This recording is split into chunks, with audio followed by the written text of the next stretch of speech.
संचालक महोदय आदरणीय बलराम यादव जी, सबसे पहले मैं करुणा के सागर तथागत भगवान बुद्ध, जिनकी अनुकंपा से भारत विश्व गुरु का दर्जा प्राप्त कर सका, उनके चरणों में मैं सादर वंदन करता हूँ।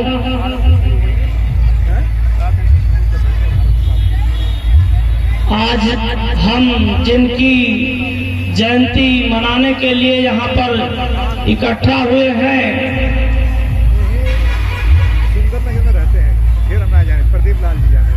आध्यात्मिक गुरु महान संत, जिन्हें संतों में संत शिरोमणि का दर्जा दिया गया है, ऐसे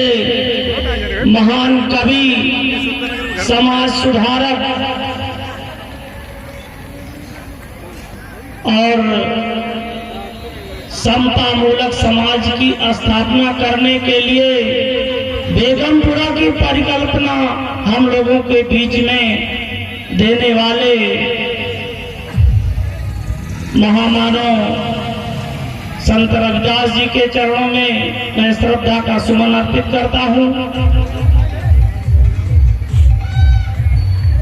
भारत में फैली असमानता को मिटाने के लिए भारत का संविधान बनाने वाले, नारी को सम्मान देने वाले और पूरे जीवन भर बहुजन समाज के साथ साथ संपूर्ण भारतवर्ष के लिए अपना जीवन न्यौछावर करने वाले नॉलेज ऑफ सिंबल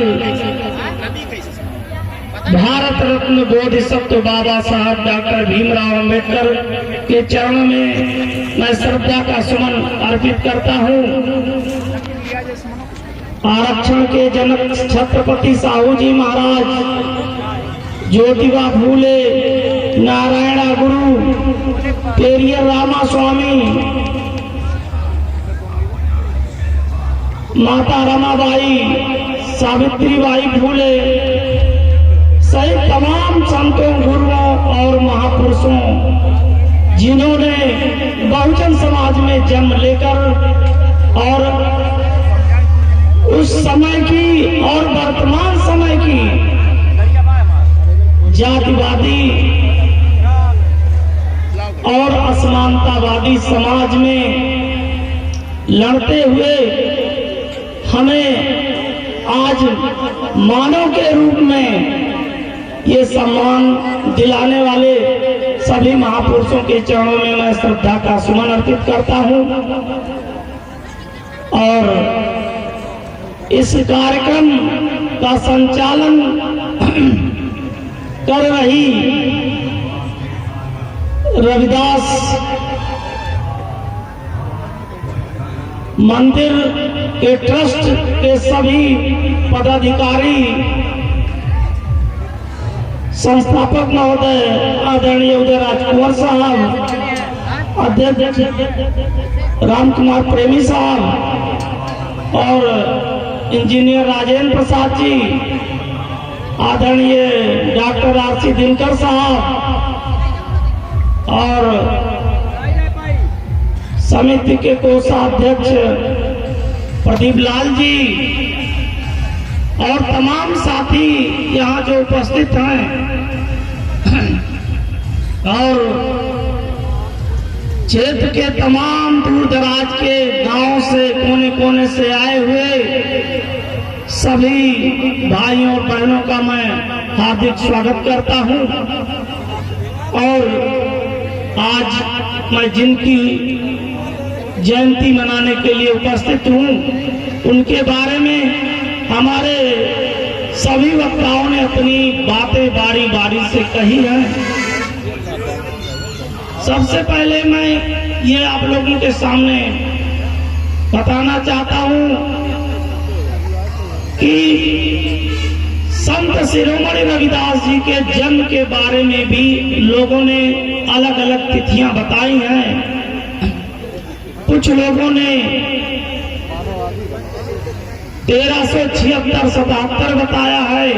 कुछ लोगों ने 1435 बताया है। भ्रांतियां हैं, फिर भी ज्यादातर विद्वान 1435 को मानते हैं। उनका जन्म माघ पूर्णिमा को हुआ था और रविवार के दिन हुआ था, इसलिए इनका नाम रविदास रखा गया। इनका जन्म बनारस जो पहले था आज वाराणसी है, सीर गोवर्धनपुर गांव में हुआ था। अच्छा, गांव के बारे में भी कुछ भ्रांतियां, कुछ लोग ये कहते हैं कि रविदास जी का जन्म मरुआडीह में हुआ था और कुछ लोग ये कहते हैं कि सीर गोवर्धनपुर में हुआ था। लेकिन आज जो इन पंजाब के लोगों ने इनका जन्म स्थान जो निर्धारित किया और मंदिर इनका जन्म स्थान का मंदिर बनाया है, वो सीर गोवर्धनपुर में बनाया है। जबकि मरुआडीह और सीर गोवर्धनपुर के बीच में लगभग 10 किलोमीटर का अंतर है, लेकिन इनका वास्तविक जन्म सीर गोवर्धनपुर में हुआ है। अच्छा, संयोग की बात है कि मुझे 10 वर्ष उस जन्म स्थान में सेवा करने का मुझे मौका मिला है। मैं 10 वर्षों तक बनारस हिंदू विश्वविद्यालय में स्वास्थ्य विभाग मेडिकल कॉलेज में कार्यरत रहा और हर वर्ष वहाँ जयंती के अवसर पर मैं सेवा के लिए जाता रहा हूँ और हर मीटिंगों में लगभग उपस्थित रहा हूँ। ये मैं अपने लिए सौभाग्य मानूंगा। साथियों, संत रविदास जी जिस समय पैदा हुए थे उस समय मुगल कालीन शासन था, लेकिन उससे पहले से भी और आज वर्तमान में भी वही समस्याएं हमारे समाज के साथ रही हैं, वही जाति और धर्म की, जिसके लिए तमाम संतों महापुरुषों ने लड़ाइयां लड़ी। यहाँ तक कि बाबा साहब संविधान में तमाम अधिकार हमारे लिए वर्णित कर दिए और हमारी सरकारें भी बनी और हमने तमाम सारे परिवर्तन देखा और हमारे तमाम अधिकार भी मिले और हमारे राष्ट्रपति से लेकर तमाम नीचे तक प्रतिनिधि होते आए हैं। फिर भी आज भी कमोबेश हमारे साथ वही दुर्व्यवहार समाज में किया जा रहा है। मैं और तमाम सारी बातें ना कहते हुए अंत में मैं यही कहूंगा कि हमारे समाज को आज भी जागरूक होने की जरूरत है। इतनी सुविधाएं मिलने के बाद भी हम लोग आज भी किसी भी स्थान पर हम अपनी जाति खुले नहीं बता पाते हैं। लेकिन आज से 600 साल पहले संत शिरोमणि रविदास जी ने अपनी बातों को कहने में कभी ये हिचक नहीं किया कि मैं चमार कुल में पैदा हुआ हूँ। और आज हमारे समाज के जो तमाम ऐसे कर्मचारी और अधिकारी हैं, उन्हें आज भी अपनी जाति बताने में हिचक लगती है और वो अपने को छुपा कर रहते हैं। ये समाज के लिए अच्छा नहीं, क्योंकि जिस समाज में हम रहते हैं, अगर हमारे समाज का एक दबा कुचला हुआ आदमी हमारे कार्यालय ऑफिस में आता है और उसको ये पता लगे कि ये बैठा हुआ सामने ये हमारा आदमी है, तो निश्चित ही वो बेझिझक अपनी बातों को हमसे कह सकता है और उसे भी एक आत्मबल मिलेगा कि सामने बैठा हुआ आदमी हमारा आदमी है और उसके साथ उसे विश्वास होगा और मेरा दायित्व भी बनता है कि वो आदमी अगर मुझसे अपनी बात कह रहा है तो हमारी जितनी क्षमता है उस क्षमता के हिसाब से उसकी तकलीफों को दूर करें।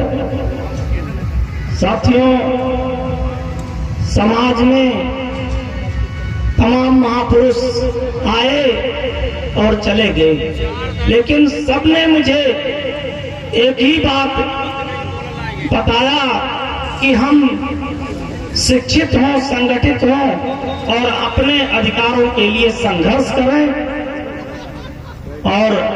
आज ये आप लोगों के द्वारा, ये संस्था के द्वारा जो भी ये कार्यक्रम आज ऑर्गेनाइज किया गया है, ये निश्चित है कि शिक्षित हो, संगठित हो और संघर्ष करो की दिशा में आप लोगों का एक बेहतर पहल रहा है। मैं आप सभी लोगों का और इस संस्था के सभी लोगों का हार्दिक धन्यवाद करता हूं कि आप लोगों ने इतना बेहतरीन कार्यक्रम का ऑर्गेनाइजेशन किया और बहुत अच्छे तरीके से आप लोगों ने इसे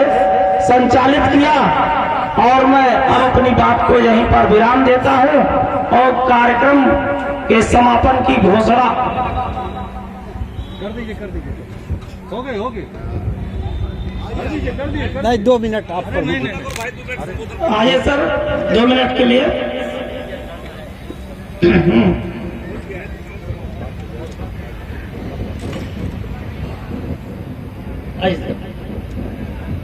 हेलो